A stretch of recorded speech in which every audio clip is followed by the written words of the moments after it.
السلام علیکم ورحمۃ اللہ وبرکاتہ۔ ابھی جو ہے انجینئر محمد علی مرزا صاحب کا جو ہے کمنٹ دیکھا، جو اس پر مسلم ٹوڈے چینل پہ جو نہیں آتا ہے کہ غامدی صاحب کا جواب آیا کہ آ، عملی تواتر بدعت تو کبھی عملی تواتر سے ثابت ہو ہی نہیں سکتا، مطلب مسلمانوں کے اجماع و تواتر سے ثابت ہو ہی نہیں سکتا، ٹھیک ہے۔ تو اس پر جو ہے انجینئر محمد علی مرزا صاحب نے جو کمنٹ کیا ہے، بولے کہ ناٹ ایگریڈ وتھ گامدی صاحب بیکاز اس طرح سے تو صوفیہ کی جتنی بھی بدعت ہے، مثلاً جو ہے انگوٹھا چومنا، عورت اور مرد کے نماز میں فرق، اور میلاد منانا، اجتماعی دعا جو ہے، یہ بھی تو پھر آپ یہ بولو، یہ بھی تو پھر ثابت ہو جائے گا نا، یہ بھی سنت ہو جائے گا۔ وہ لوگ بھی یہ بولتے ہیں کہ یہ بات سنت ہے اور ضعیف حدیث سے ثابت ہے، ٹھیک ہے نا۔ تو میرے محترم انجینئر محمد علی مرزا صاحب نے یہ بات کو سمجھا ہی نہیں ہے کہ اجماع و تواتر کا کیا کرائٹیریا ہے۔ اجماع و تواتر کا یہ کرائٹیریا ہے کہ رسول اللہ صلی اللہ علیہ وسلم نے ایک عمل کیا، ٹھیک ہے، پھر پوری کی پوری صحابہ کی جماعت، ایک دو صحابہ نہیں، پوری کی پوری صحابہ کی جماعت نے اس کو ٹرانسمٹ کیا، اس کے بعد پوری کی پوری تابعین نے اس کو ٹرانسمٹ کیا، اس کے بعد تبع تابعین نے ٹرانسمٹ کیا، ایسے ایسے کر کے پورے مسلمان امت نے ایک چیز کو ٹرانسمٹ جب کیا ہوتا ہے، تب وہ جو ہے قرآن اور سنت کا درجہ پاتا ہے۔ قرآن جو ہے وہ قولی تواتر ہے، سنت جو ہے وہ عملی تواتر ہے، ٹھیک ہے نا۔ تو اب آپ آئیے، جو مثالیں جو علی بھائی نے دیا ہے کہ انگوٹھا چومنا، میرا یہ سمپل سوال ہے کہ انگوٹھا چومنا کیا پوری کی پوری امت اس کو ٹرانسمٹ کر رہی ہے؟ میں تو جانتا ہوں کہ دیوبندی اور اور اہل حدیث انگوٹھا چومنے کو بدعت کہتے ہیں، ٹھیک ہے نا۔ دوسری کیا ہے؟ اجتماعی دعا۔ میری درخواست ہے علی بھائی سے کہ کیا پوری کی پوری امت جو ہے اجتماعی دعا کر رہی ہے؟ تو اس سے ثابت ہوا کہ نہیں، پوری کی پوری امت جو ہے اجتماعی دعا نہیں کرتی، سعودی میں نہیں ہوتا، اہل حدیث نہیں کرتے، کئی حنفی علماء جو ہے انکلوڈنگ مفتی طارق مسعود نے کہہ دیا کہ اجتماعی دعا ہونی نہیں چاہیے، ٹھیک ہے، کئی شافی نہیں کرتے، کئی مالکی جو ہے وہ اجتماعی دعا نہیں کرتے۔ تو یہ اجماع اور تواتر کا کانسیپٹ آیا نہیں، یہ نہیں ہوا۔ اور کیا، ہاں، عورت اور مرد کے بیچ میں جو نماز کا فرق، یہ جو مسئلہ ہے نا، یہ سنت و بدعت کا مسئلہ نہیں، یہ اجتہادی مسئلہ ہے۔ جو لوگ یہ بولتے ہیں کہ، اور یہ امت کے اوپر اختیار ہے کہ اگر وہ چاہے تو ایک جیسا پڑھ سکتے ہیں، چاہے تو الگ الگ پڑھ۔ اب ظاہر سی بات، آپ کسی بھی عورت کو دیکھ لو، ٹھیک ہے، وہ اس طرح سے ایسے پھیل کے تو رفع دین نہیں کرے گا نا، جو اگر کوئی مرد کرے گا، مرد اس طرح سے پھیل کے رفع دین کرے گا یا اس طرح سے ہاتھ اٹھائے گا، کوئی بھی عورت اس طرح سے رفع دین کر ہی نہیں سکتی ہے پھیل کے، ٹھیک ہے۔ تو فرق تو ایسی نیچرلی آ جاتا ہے، ٹھیک ہے نا۔ اور تو یہ چند مثالیں اور میں ایڈ کر دیتا ہوں، یہ مزار پرستی، یا پوری کی پوری امت جو ہے مزار پرستی میں جو ہے وہ گھس گئی ہے یا ٹرانسمٹ کر رہی ہے۔ اہل حدیث شرک بولتے ہیں، دیوبندی کا ایک بہت سارے شرک بولتے ہیں، بہت سارے ایسے فقی منہاج کے لوگ ہیں حنفی، وہ اس کو شرک کہتے ہیں۔ تو کہاں سے، ہاں یہ میں مانتا ہوں کہ امت میں بہت بڑا گروہ جو ہے وہ جو ہے اس چیز میں ملوث ہے، لیکن پوری کی پوری امت ملوث نہیں ہے، ٹھیک ہے۔ تو اجماع اور تواتر کا تو کرائٹیریا ہی پورا نہیں ہو رہا ہے، اور جب یہ کرائٹیریا پورا ہو نہیں رہا ہے تو یہ سنت ہو نہیں سکتی۔ ایک سمپل سا لاجک آپ سمجھ لیجئے کہ سنت میں کوئی اختلاف ہو ہی نہیں سکتا، اور اگر سنت میں اختلاف ہو رہا ہے تو وہ چیز سنت نہیں ہے، سمپل لاجک۔ جیسے مثال کے طور پہ اگر آپ قرآن لیجئے گا تو فاتحہ سے لے کے ناس تک کسی بھی مسلمان کا جو ہے، یہ مسلمان گروپ کا یہ کبھی بھی ڈفرینس اوپینین ہو ہی نہیں سکتا as far as content is concerned. فہم میں اختلاف ہو سکتا ہے، فہم کی بات نہیں ہو رہا ہے، لیکن فاتحہ سے لے کے ناس تک جو ہے نا، امت میں کوئی اختلاف ہی نہیں ہے کہ یہ قرآن ہے، ٹھیک ہے، امت میں یہ چیز اختلاف ہی نہیں ہے کہ یہ چیز قرآن ہے۔ اور جہاں کسی چیز پہ اختلاف ہو گیا تو آپ سمجھ لیجئے وہ چیز قرآن نہیں ہو سکتی۔ مثال کے طور پہ بسم اللہ جو ہے وہ سورہ کے پہلے جو بسم اللہ ہے، کیا وہ قرآن کا حصہ ہے یا نہیں ہے؟ ہمارے لیے یہ ایک اسٹریٹ فارورڈ جواب ہے کہ وہ قرآن کا حصہ نہیں ہے۔ اگر وہ قرآن کا حصہ ہوتا تو اس پر اختلاف نہیں ہوتا۔ دا فیکٹ کہ اس پر اختلاف ہے کہ وہ قرآن کا حصہ ہے یا نہیں ہے، یہ خود ثابت کرتا ہے کہ وہ جو ہے قرآن کا حصہ نہیں ہے۔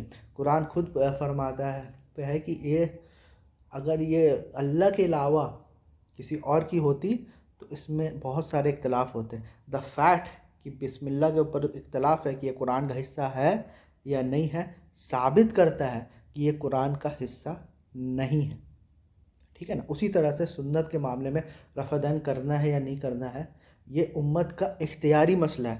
وہ چاہے تو کر سکتا ہے، چاہے تو نہیں کر سکتا۔ میں رفع دین بائی دا وے کرتا ہوں، تو میں رفع دین کا دشمن نہیں ہوں، میں رفع دین کی وجہ سے پرسیکیوٹ ہوا ہوں، اور آگے بھی اگر موقع ملے پرسیکیوٹ ہونے کا تو ہوں گا۔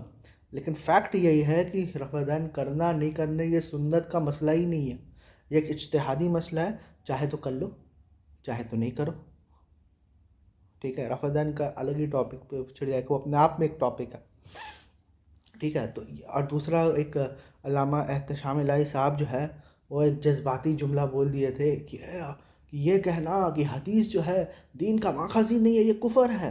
اس کے بعد انہوں نے اگزامپل دیا، ایک بندہ جو ہے امام احمد بن حنبل کے پاس جاتا ہے، امام احمد بن حنبل جو ہے ان کا انتقال ہو جاتا ہے تو وہ رونے لگتا ہے۔ تو میرے بھائی، تو اس سے یہ ثابت ہو گیا کہ دین جو ہے وہ امام ابن حنبل کا محتاج ہے۔ جو رسول اللہ صلی اللہ علیہ وسلم کے ٹائم پہ جو ہے دین کمپلیٹ نہیں ہوا تھا، جب تک امام ابن حنبل نہیں آئے، جب تک امام بخاری نہیں آئے، تب تک دین کمپلیٹ ہی نہیں ہوا تھا۔ 200 سال تک لوگوں کو پتہ ہی نہیں تھی کہ دین میں جو ہے وہ کیا بات ہو رہی ہے، کیا بات نہیں ہو رہی ہے۔ سب کو جب امام بخاری آئے، جب امام احمد آئے، تب لوگوں کو پتہ چلا اچھا یہ بات بولی۔ 200 سال تک تو سب کنفیوز تھے، ارے یار کیا ہے، کیا کرنا ہے، کیا کرنا ہے۔ جو بیسٹ آف دا جنریشن تھے، the first two centuries of Islam, لوگوں کو پتہ ہی نہیں چلا کہ دین کیا ہے۔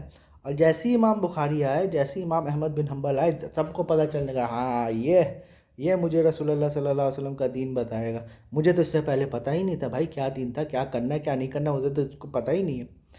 امام مالک کا نا میرے کو جملہ یاد آتا ہے کہ امام مالک سے جو ہے نا ایک شخص آ کے پوچھتا ہے کہ آپ نے بہت ساری حدیث موطا میں لی ہے لیکن اس پر آپ کا عمل نہیں دکھتا، اس کے خلاف عمل دکھتا ہے۔ تو امام مالک نے جواب دیا، بہت اچھا جواب دیا، وہ بولے ہاں تاکہ تم جاہلوں کو پتہ چل جائے کہ ہمیں یہ حدیث معلوم تھی اور ہم تب بھی اس کے اوپر عمل نہیں کرتے۔ تو وہ خود وہ یہ بولتے تھے کہ بھائی اگر حدیث خبر واحد ہے، 1:1 ٹرانسمٹ ہوتی ہے، میرے پاس پورا مدینہ ہے، مطلب کہنے کا مطلب ہے سنت کچھ لوگوں کو رسول اللہ صلی اللہ علیہ وسلم بتا کے گئے اور باقی کسی کو پتہ ہی نہیں ہے۔ یہ رسول اللہ صلی اللہ علیہ وسلم کے اوپر کتنا بڑا الزام ہے، یہ سب کو بتانے والی بات کچھ لوگوں کو بتا کے چلے گئے۔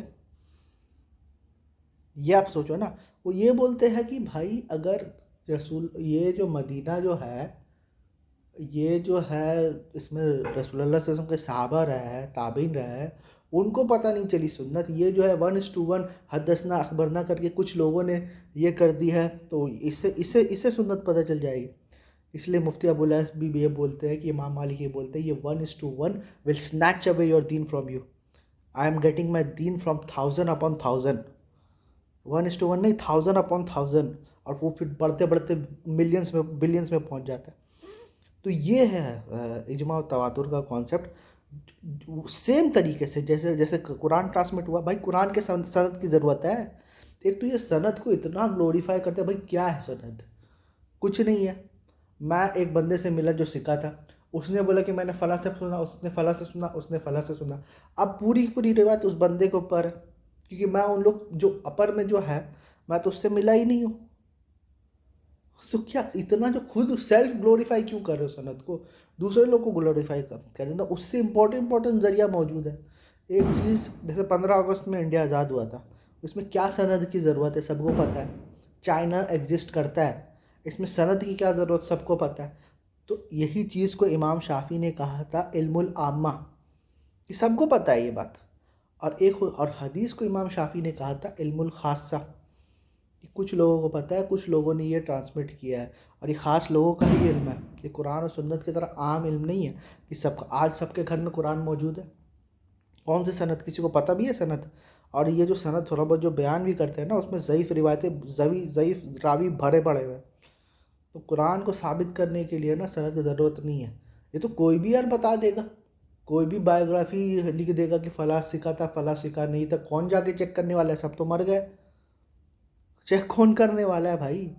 آپ کسی کا بایوگرافی لکھ دو، اور منافقین بھی موجود تھے. ارے بھائی جب اللہ سبحانہ تعالیٰ رسول اللہ صلی اللہ علیہ وسلم کو بولے تھے کہ اے رسول تمہیں بھی نہیں معلوم کہ وہ منافق کون ہے، محدثین کو پتہ چل گیا تھا. اور ایک شخص فلاں محدث کے یہاں سکھا ہے، دوسرے کے یہاں سکھا نہیں ہے. شیعہ کی جتنی بھی روایتیں آپ لوگوں نے لی نہیں، آپ کے نزدیک شیعہ سکھا نہیں ہے. شیعہ نے اہل سنت کی اتنی روایتیں نہیں لی، وہ کہہ گئے اہل سنت جو سکھا نہیں ہے. تو اس طرح سے جو ہے نا ظنی علم میں سب یہ اگریڈ اپون ہے کہ حدیث ایک ظنی علم ہے. ظن کے اوپر جو ہے نا کسی چیز کا فیصلہ نہیں ہوتا، ہمیشہ سرٹنٹی اور قطعیت کے اوپر جو ہے فیصلہ ہوتا ہے.